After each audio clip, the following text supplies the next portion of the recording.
really a pleasure to be on this web this evening and to be sharing the platform, the virtual platform, with some of the greats in transplant surgery, not only from around the world, but also from within India.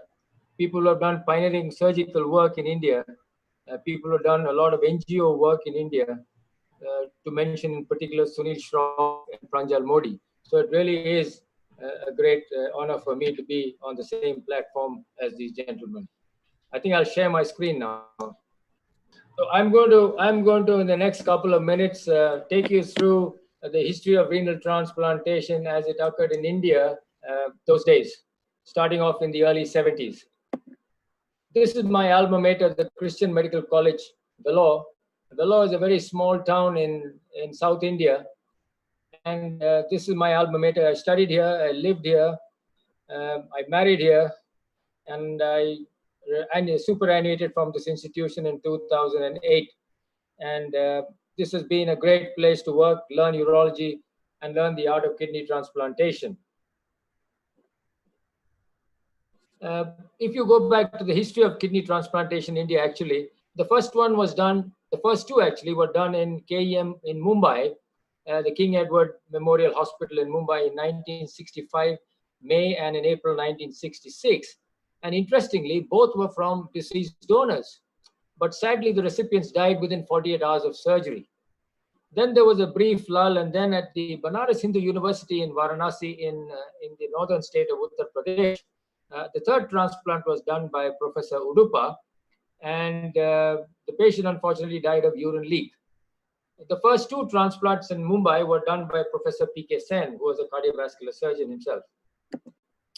Now, this is a gentleman who is my teacher, Professor Mohan Rao. I'm sure Richard Allen will know of him. He trained in Adelaide, and he did his training. He's an alma mater student and alumnus of the Christian Medical College. He did both his undergraduate and postgraduate training in Christian Medical College, Vellore.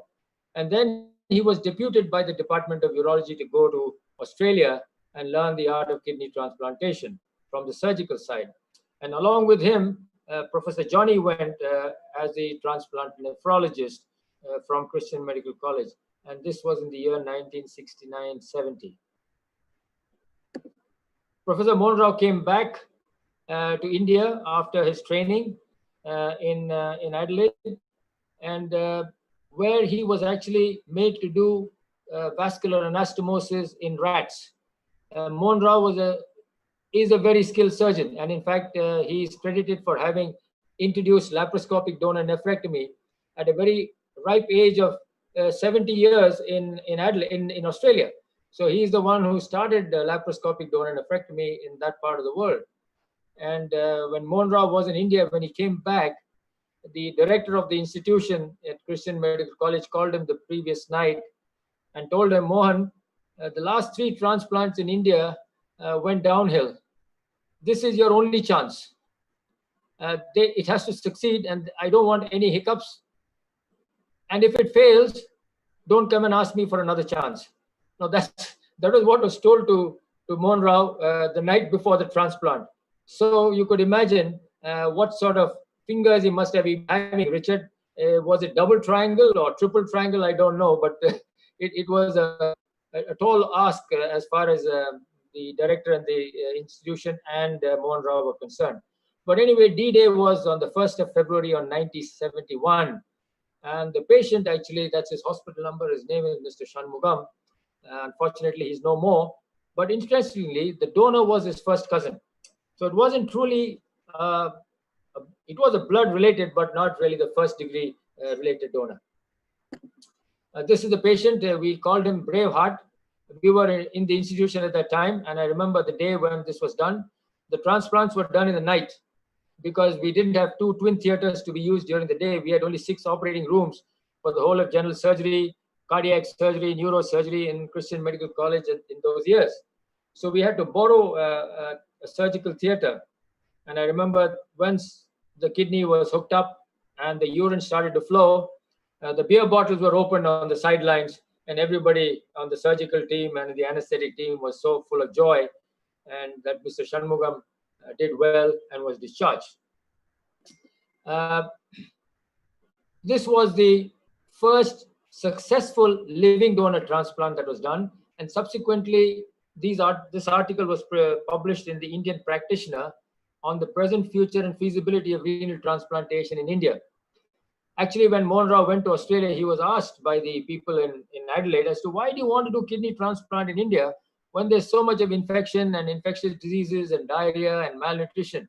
So he said that, there are people who can afford a kidney transplant.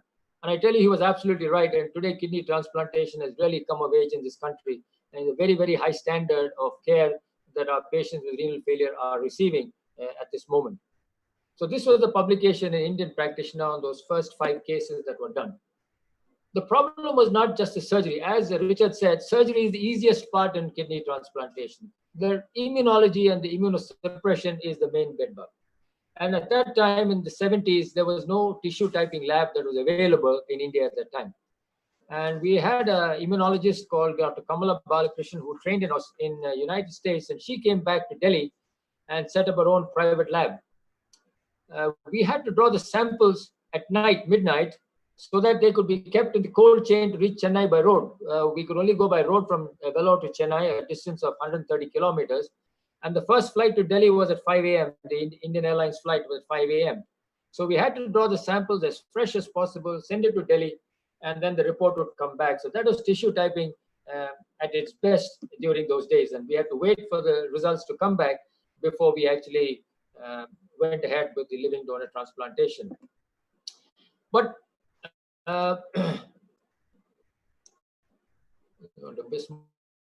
move the screen. By 1974, 59 transplants were done in India. Remember, we started in 1971, and in the next 3 years, renal transplantation had kicked off quite nicely in the country. 46 were done in Vellore itself, but PGI Chandigarh, Professor Yadav had trained in Australia, and he came back, and this was the first government center actually in the country to do kidney transplantation. So the 5 were done there in 74. 4 of them were done in Jaslok in Mumbai, and 4 in All India Institute in New Delhi. And the collective results were presented for the first Asian Colloquium of Nephrology in Singapore. I don't think at any point in time a collective meeting, a collective presentation of both the recipients and the donors, the immunology, etc., has ever been presented after that. A combined team of nephrologists and urologists. It's been all separate as far as I can see in the country. As we moved on to 1978, the figure rose to 365 renal transplants in the country, 165 in Vellore, and you can see that the numbers have slowly creeped up and newer centers have started to come in. Chandigarh went galloping, KEM Mumbai, a government institution, started doing transplants, and then All India Institute kicked in, and another hospital in Mumbai called Nanavati Hospital had done 12. But the interesting thing is, by 1978, we had 12 deceased donors, and there was still no Transplant Human Organ Act at that time. So 12 deceased donors were done purely by the team who were interested, and I think it was spearheaded in Mumbai by Professor Mani and late Dr. Chako Kuruvilla. Chako Kuruvilla subsequently went off to the United States and set up his program there. But Chako was an alumnus of my own institution, and he was actually one of my teachers in medicine.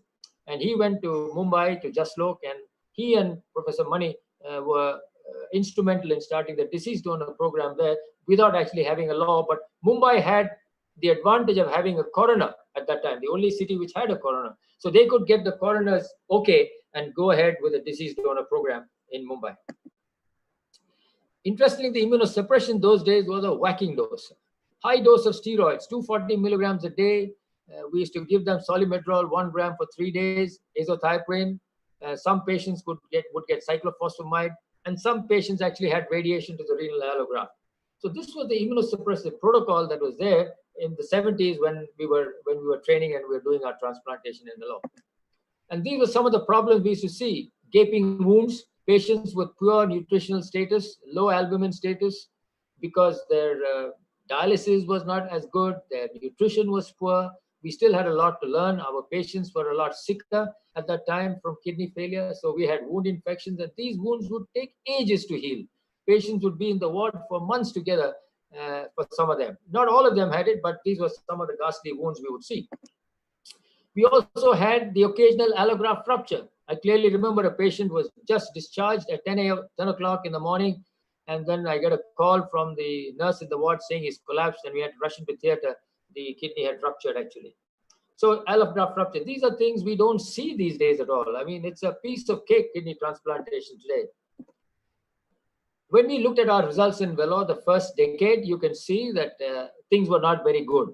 You can see between 1970 and 1979, the graft loss and the patient death were matching each other quite a lot out of a total number of 193. These were the early days of transplantation, the first decade. But what happened after the first decade was the cyclosporin era. In 1979 to 80, we had the birth of the cyclosporin came in. It was very expensive for our patients, but some of them who could afford it were being actually initiated on cyclosporin. But this also gave birth to the unrelated donor program in the country. The immunosuppression was so good that it took care of the tissue matching, everything else. And as a result of this, numerous centers mushroomed across the country. Both Indian and foreign nationals underwent transplantation from unrelated donors, from paid organ donation. And the follow-up, I tell you, was exceedingly poor follow-up of these patients. They would do well for 7 days and 8 days, they would be discharged, go back to their respective countries, and then land up with serious problems there. I know this for a fact because when I was in Kuwait helping them to restart the transplant program, I would do rounds with Professor Johnny, who was there at that time as the professor of nephrology. We would see the patient in the ward at 10 o'clock. And when we came back later on, the next day, we found that he was missing. And when you ask the sister, they say, well, he's gone to India for a transplant. Then 5 days later, he comes back to the ward, the same bed. And Professor Johnny calls me and says, can you have a look at him? And I find that his wound is infected.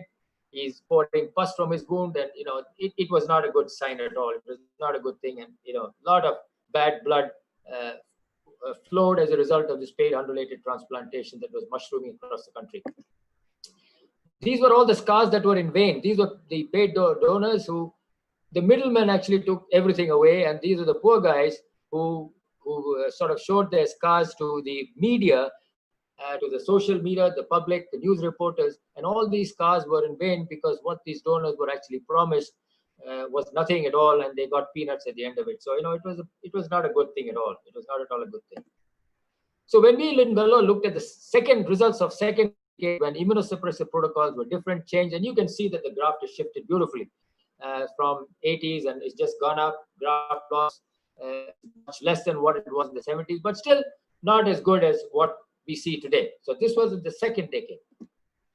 But as a result of this mushrooming of the human organ, the paid organ donation and trafficking, Richard Sells and Abdullah Dar came to India, and they came and as part of the Transplantation Society, and they passed a scathing comment on the state of the transplant program in India, and this was published in the Lancet, and this woke up a lot of people in the country, including the politicians, and they felt that this was a bad scar on India, and they had to act. They put the Transplantation Human Organ Act had to be enunciated in India. And this was done in 1994 and came into force in 95. And as a result of which we had to form appropriate authorities and authorization committees. And all this will be discussed later by speakers in the program, especially my good friend Sunil Prof. But it was hoped that by enacting this act, that we would have a robust deceased donor program in the country. So, but the problem is nationwide, center might pass a law, but health is a state subject in India. And the government of India passed the HOTA Act, but then each state had to legislate on its own assembly. And many states were very slow to start. There was a lot of politicking and a lot of ill will at this time. And many states were very slow to start passing the act at all because they were worried that something may happen and things may go amiss as a result. But as a result of this delay, we had people like Mr. Amit Kumar, who was actually not a doctor. And he had trained himself to do kidney transplantations in some backyard near Delhi in Gurgaon. and finally he was caught and put into prison. And all these bad vibes really put the governments in shame, and as a result of which, my state government decided to take the lead act, because there was a lot of problems within our state itself at that time. We were doing a lot of paid organ donations in the country. Some of our surgeons and transplant nephrologists were actually arrested. And the state government at that time decided to take the bull by the horns. And this was a landmark Tamil Nadu government GO number 287. And this was possible only because of three people: two bureaucrats and one politician. The politician was the chief minister at that time, late Karunanidhi. The health secretary and the bureaucrat was David Davidar.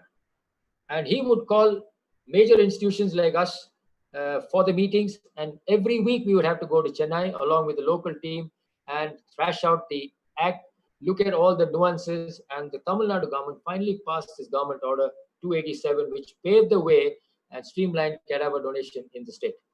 And Sunil will tell you that we are the state which actually does the maximum number of disease transplantations in the country. Sadly, this is something that we all wanted many years ago. It still hasn't got off the ground. We really don't have a solid Indian transplant registry, something like the Australians and New Zealand transplant registry, or even the ones in the UK or the US. Each institution has its own database, but we don't have a common for living donor program.